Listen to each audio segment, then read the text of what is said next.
Have you ever had that spark, that thought of, hey, I want to start my own business, only to immediately hit a giant brick wall? You know the one, what on earth am I actually going to do? Well, it's probably the biggest hurdle for anyone starting out. So today, we're going to break down exactly where great business ideas come from and how you can find one for yourself.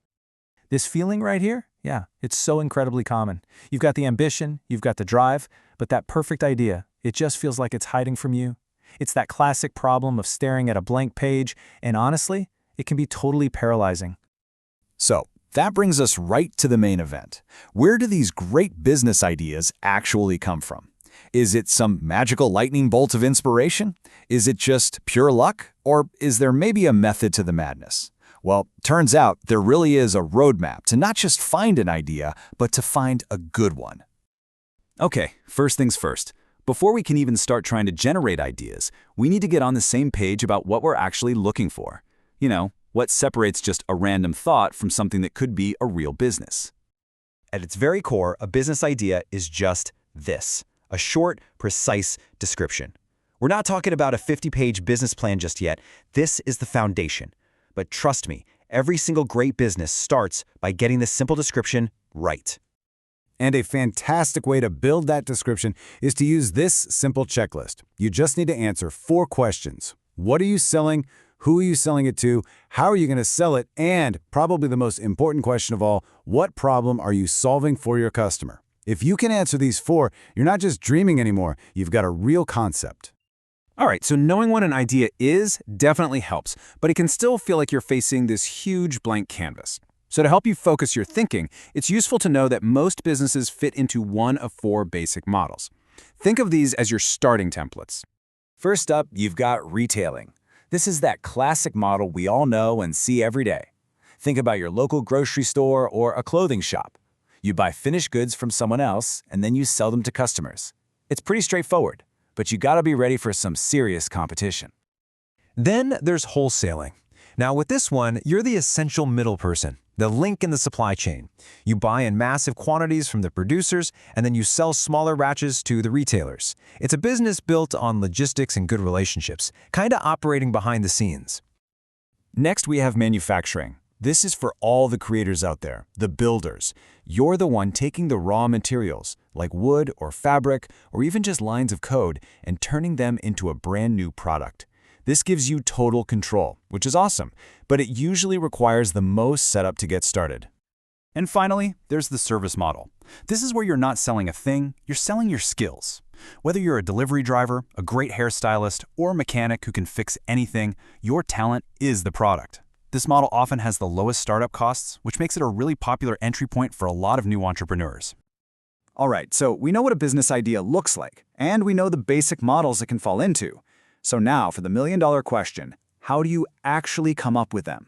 Well, it's not about waiting around for inspiration to strike. It's about using a few simple, practical techniques. I want you to think of it like a simple 3-part toolbox. These aren't some complicated business school theories. Nope, they're practical, hands-on techniques that absolutely anyone can use to start sparking new ideas.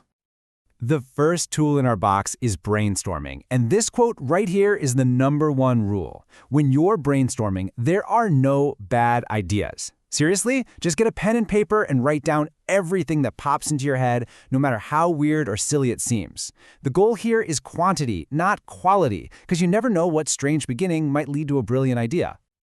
Next up, investigate your environment.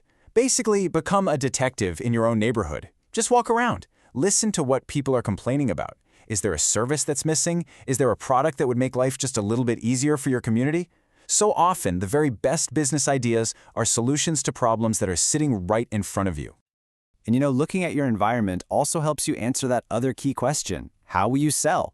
Do you see businesses like the one on the left, delivering furniture to a retail shop? Or are they more like the person on the right, selling drinks directly to people on the street? Just observing the world shows you all the different paths your business could take. Okay, so you've used the toolbox, you've done some brainstorming, and you have a couple of ideas that you're actually excited about. That's fantastic. But hold on, we're not quite done yet.